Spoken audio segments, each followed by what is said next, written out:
Now consider the feature of version history. So you want to see what is the difference that your document right now has from a version 2 days ago. 2 days ago you had a similar document. It has the same ID. Okay, let's assume that's the case. And then it has data. So the problem is, how do you actually differentiate this document from this document? If the document ID is 1, that's not the only thing that we are containing.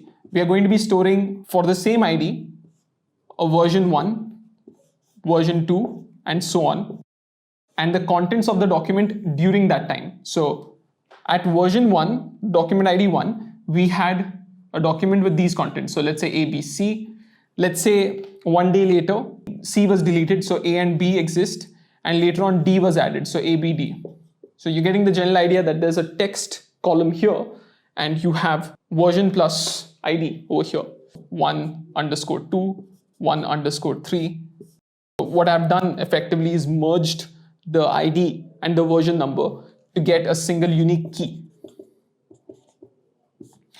Now, interestingly, very often you're going to be dealing with the latest version of the document.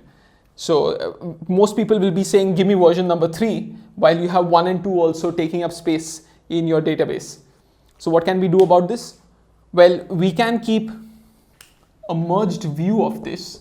So basically our database is 1 over here, and you have the final version, which is ABD. And over here we need to have some sort of version history being maintained in another table. So updates here, just replace the data, which is what we want for quick updates.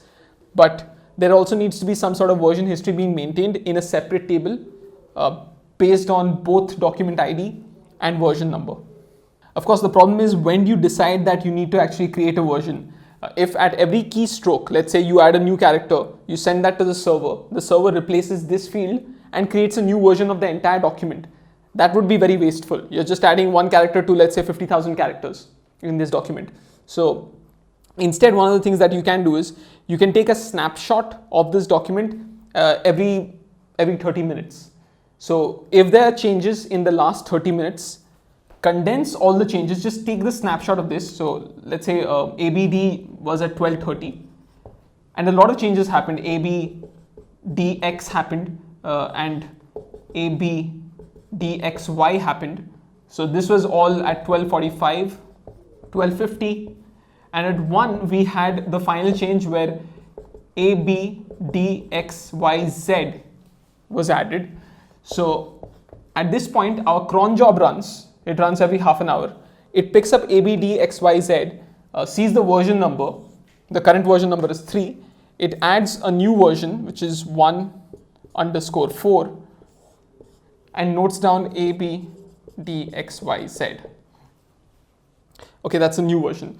In case we had just ABD, which is matching the earlier version, we say that there's been no change in this document and we don't store anything. Like, this is not a new version number. We can just keep 1.3 as the current version. 1.4 does not exist. So we are seeing that we have separated out this table, which is just storing the ID and the contents of the file, the final contents of the file rather. So in this case, at 1 o'clock, what's going to happen with this table is you just have this single entry 1 and ABDXYZ. So the read operations are quick because you come to this table and you just return this back. But in case the client asks for a specific version, you can come to the version table and this can return you the correct versioned document. Of course, it's going to be a little slower. I'm assuming that this is going to be cached. It's going to be a much smaller table because this has all the versions stored in it. But whatever be the case, at least you're able to serve the client when it asks you for a specific version. Okay, let's just note down what we have done till now. The first thing is we chose a NoSQL database. And we chose the database pattern of key value pair. We did not go for any kind of joins. We just store in the value all metadata plus the data. The second thing that we did is we have a version history based on cron jobs, which takes snapshots. So versions are nothing but snapshots taken by cron jobs. One thing to keep in mind is that you don't want a cron job crashing your system. If you have a cron job running at every half an hour, checking all the documents, then it's going to be a very heavy cron job. because this is the perfect scenario for a thundering herd. At 1 o'clock, a process is going to wake up and go through all the documents in the system. That won't be a good idea. Instead, we can have something like a modified timestamp, last modified timestamp. Okay, this is again part of the metadata, so this will be stored in the doc itself, but I'm keeping it over here.